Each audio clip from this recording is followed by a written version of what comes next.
Good morning, everyone.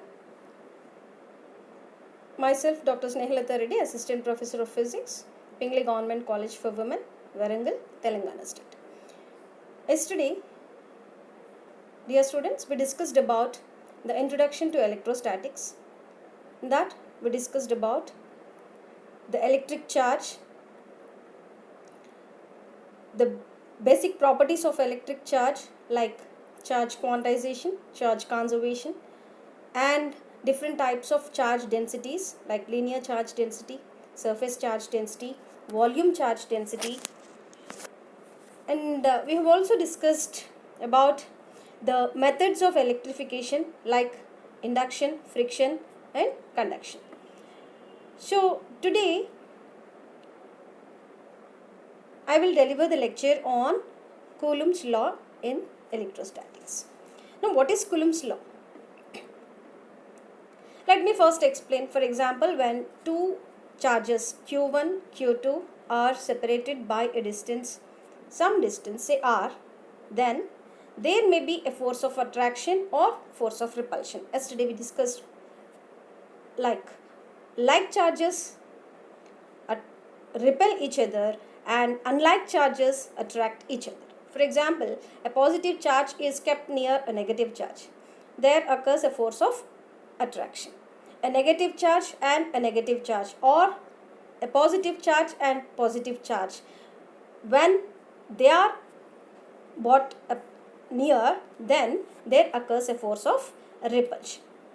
So in this case, the force of attraction or repulsion between two charges, point charges especially, varies inversely as the square of the distance and directly as the product of the magnitudes of the charges. So Coulomb's law states that always the force of attraction or repulsion is directly proportional to the product of the magnitudes of the charges and inversely proportional to square of the distance between them. Now Q1, Q2 are the two charges over here. So here they are separated by a distance R. Now we say that according to the Coulomb's law, the force of attraction between or repulsion between these two charges is directly proportional to the product of magnitudes, that is Q1 and Q2, and that force is again inversely proportional to R square, or F is directly proportional to 1 by R square, and F is directly proportional to Q1, Q2. So here I can write F is directly proportional to Q1, Q2 by R square. So that is K is the proportionality constant. I can write F is equal to 1 by 4 pi epsilon naught Q1, Q2 by R square. Here epsilon naught is the permittivity of free space. It is given by 8.64 into 10 to the power of minus 2 Coulomb square Newton inverse meter power minus 2. So for example, if the two charges are equal to 1 coulomb, that is those are unit charges. Unit charge in the sense whose charge is magnitude of the charge is unity. So and they are separated by a distance 1 meter, then the force between them is 9 into 10 to the power of 9 newtons. Right? So the charge of a positively charged one or a negatively charged one is, the unit of the charge is given by Coulomb. So named after this scientist Coulomb. Next, let us know what is electric field. For example, a charge is placed, then the region surrounded by that electric charge or group of charges in which another charge experiences a force is called electric field. For example, a charge Q1 is placed. Surrounding that, there occurs some electric field, right? Then if you bring another charge of charge Q2 into this field, it experiences the force by this first charge. It is coming into the field of the first charge. So the region surrounded by an electric charge or some group of charges in which another charge experiences a force, so is called electric field. Now what is intensity of electric field? For example, the intensity of electric field at a point in the field is defined as force experienced by a unit positive charge placed at that point. What is unit positive charge? Whose magnitude is 1 coulomb. For example, if I say that a charge Q naught is placed at a point, let me say that charge Q naught is a test charge. The charge is placed at a point in the electric field, then the force experienced by this test charge which is placed in this electric field is nothing but the intensity of electric field at that point. So the intensity of electric field is given by E is equal to F by Q naught. So what are the units of force? The units of force are Newton and the units of charge are Coulomb. So here the units of electric field intensity or intensity of electric field is Newton Coulomb inverse or Newton per Coulomb. So let a unit positive charge is placed at a distance r from a point charge Q2. Then I can say that, for example, Q, capital Q is a charge, a unit positive charge, again I am saying it is of magnitude 1, it is placed at a distance r from a point charge. Here I am assuming it as capital Q, right? So this next,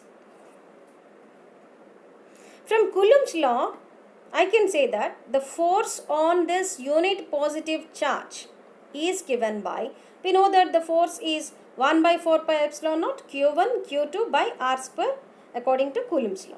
So if Q is the test charge and unit charge is of charge 1 coulomb, then the force between them is given by 1 by 4 pi epsilon naught Q1 into 1 divided by R square.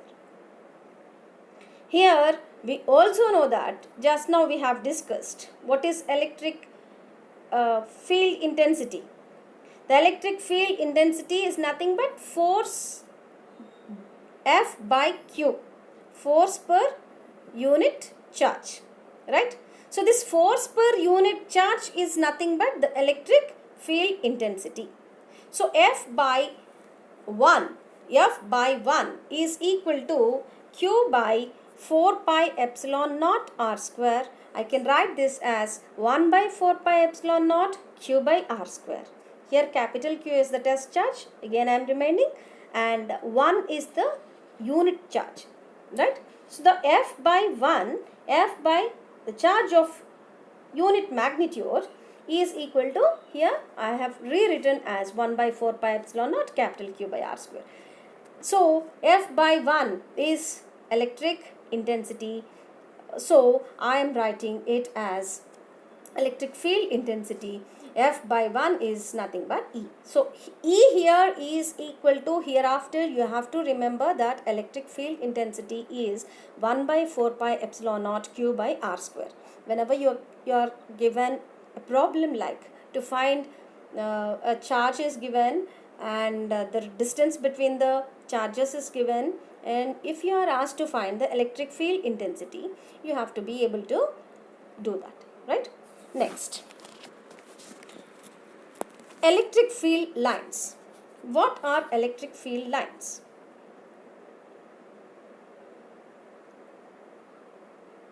The path followed by a free positive charge in an electric field is called an electric field line. So electric field lines here, as I am showing in this slide, is shown in a 2D plane, but we can visualize in a space. So here the path followed by a free positive charge in an electric field is known as electric field line. What this depicts? Let me explain.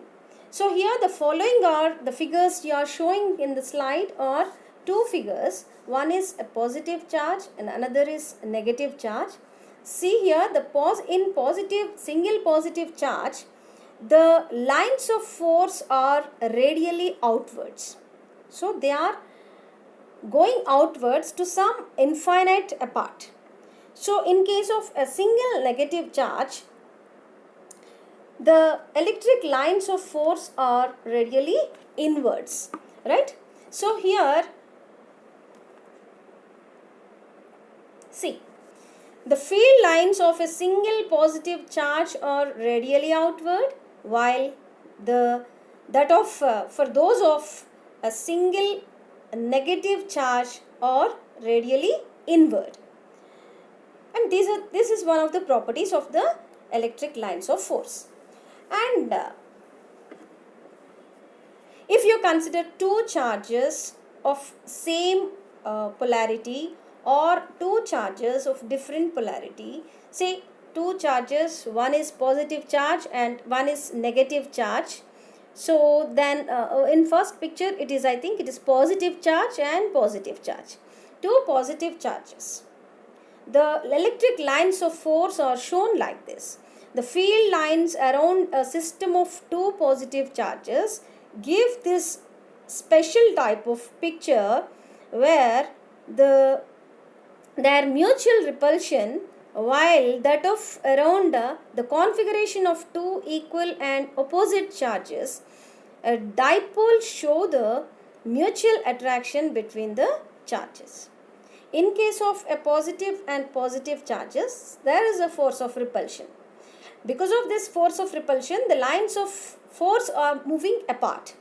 And these two are positive charges, and hence the electric lines of force, you see, they are outwards, right? And in case of this two charges, one is positive and another is negative, here that forms like a dipole, see, and the electric lines of force or the configuration of these two are equal charges and opposite.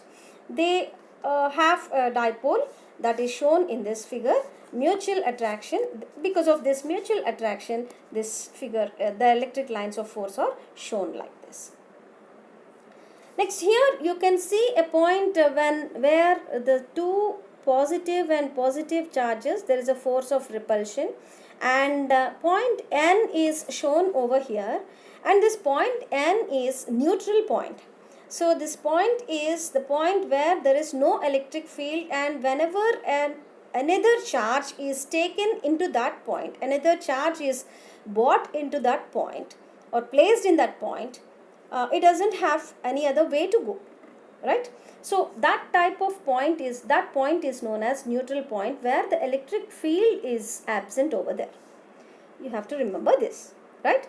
Next, the electric field line is nothing but, so after seeing all these pictures, you can say that it's an imaginary line, smooth curve drawn in an electric field along with a free isolated positive charge will move.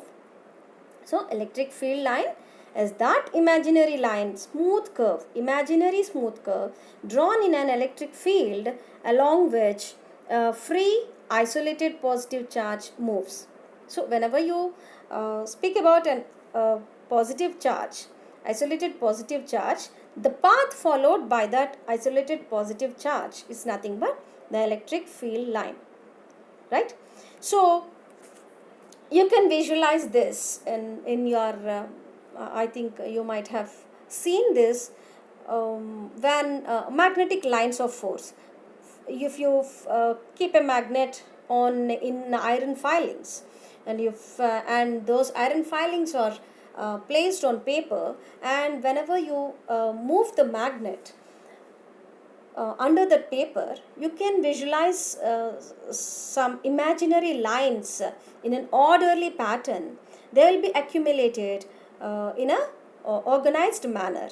Those lines are magnetic lines of force. I think most of you have visualized that. In the same way, that is the magnetic field. Here it is electric field. So that magnetic field, and what are the factors we discussed there?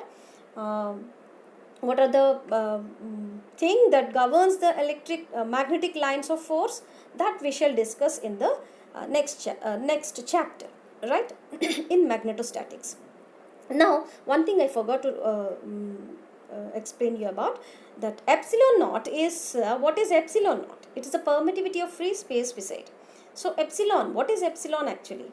It is a quantity which governs the electric lines of force, which allows, that means the it's nothing but it's a property of that medium to allow the electric lines of force. It governs the electric lines of force, right?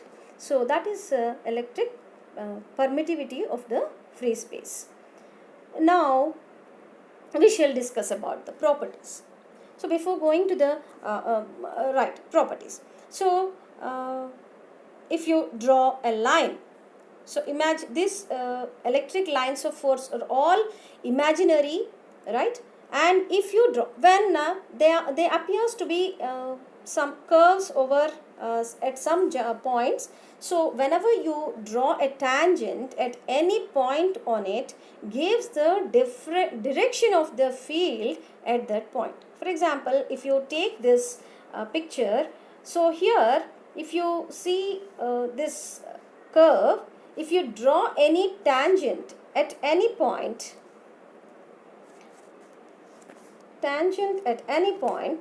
you can see the direction of the electric field. So the curve is appearing like this. We can draw tangent over here, or over here. So you can find the direction of the electric field.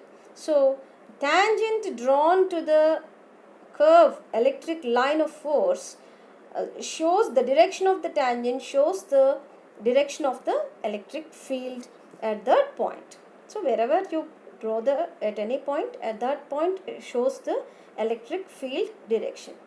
Now this electric field initially can be defined as the number of lines of force passing through unit area at that point radially, isn't it? So we can also redefine this electric field intensity as the number of lines of force passing through unit area is nothing but the electric field intensity. So electric field intensity in terms of electric lines of force, the field intensity, more electric lines of force, more is the field. I think you better understand if I say like this. Less electric lines of force, the field is less. The strength of the field, the intensity of the field is less. The intensity of the field is more when the electric lines of force are more, right? So, and we shall discuss into the one of the properties just now we have discussed, like tangent drawn to the electric line of force at any point gives you the direction of electric intensity at that point. Now the field lines start from positive charge and end at negative charge. For single charge, they may start or end at infinite. See, isolated positive charge, we saw the figure. Isolated negative charge, we saw the figure over there. So the field lines from a positive charge starts from the positive charge and go up to infinite. And in case of a negative charge, they end at the charge coming from far away, infinite distance. So for single charge, they may start or end at infinite. If you consider a single charge, They may start at and or end at infinite. And second property of electric lines of force is no two electric lines of force intersect each other, because at the point of intersection you may have two tangents. You need to draw two tangents and two forces are possible. So this is not correct. This is absurd. This is not possible. So two forces, two directions for force is not possible at that point. So this is, hence, no two lines of force intersect. And in a charge-free region, electric field lines can be taken to be continuous curves. For example, if there is no charge, the electric field lines can be continuous curves. They will be in a curved. And you can also, when the electric lines of force, the charges repel or attract, when the electric lines of force between two positive charges tend to compress. They tend to compress. And the electric lines of force between two charges tend to extend in case of unlike like charges. They tend to repel. Therefore, there occurs some kind of stretching of the electric lines of force. And next,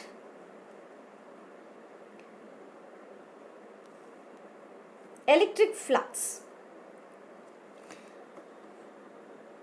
So for example, if I consider in this figure, it's an area of area S, for example. It's a closed boundary, and these are the electric lines of force. The electric field intensity over there is denoted by E bar. Again, one thing you have to remember, that electric field intensity is a vector quantity, right? So it has specific magnitude and direction. So here the electric flux through a surface placed inside an electric field represents the total number of electric lines of force crossing the surface in a direction normal to the surface. So the electric flux is defined as the number of electric lines of force crossing the surface in a direction normal to the surface. For example, the surface is like this, and the electric lines of force, surface and the electric lines of force are perpendicular, for example. So in such case, the number of electric lines of force crossing the surface in a direction normal to the surface is nothing but the electric flux. Electric flux is nothing but the electric lines of force per unit area of the surface in an electric field.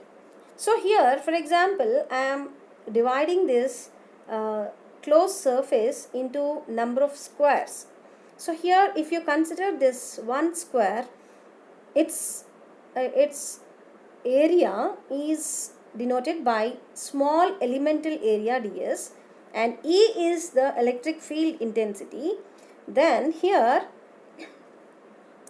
phi E is denoted, electric flux is denoted by phi E, and this is nothing but E dot ds integral over the total surface. So ds is the small elemental area, E is the electric field intensity, and both are acting, they are acting at an angle of theta.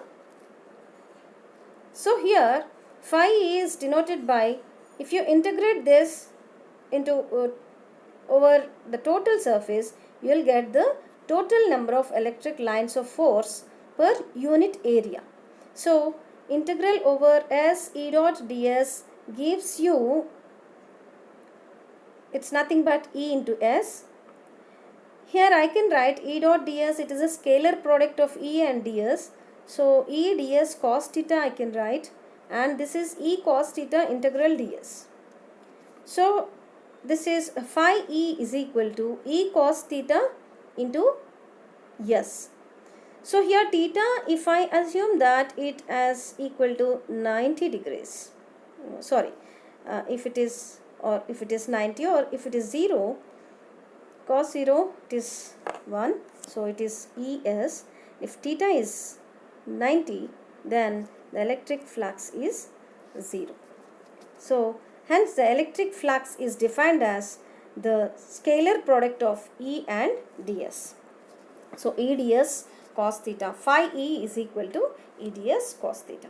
So this is all about the electric flux, electric field intensity, electric field, electric field lines, the properties of electric field lines, then Coulomb's law, and what is the unit of charge, and what is permittivity. We have discussed all these things in this class, and tomorrow we shall discuss about new topic, right?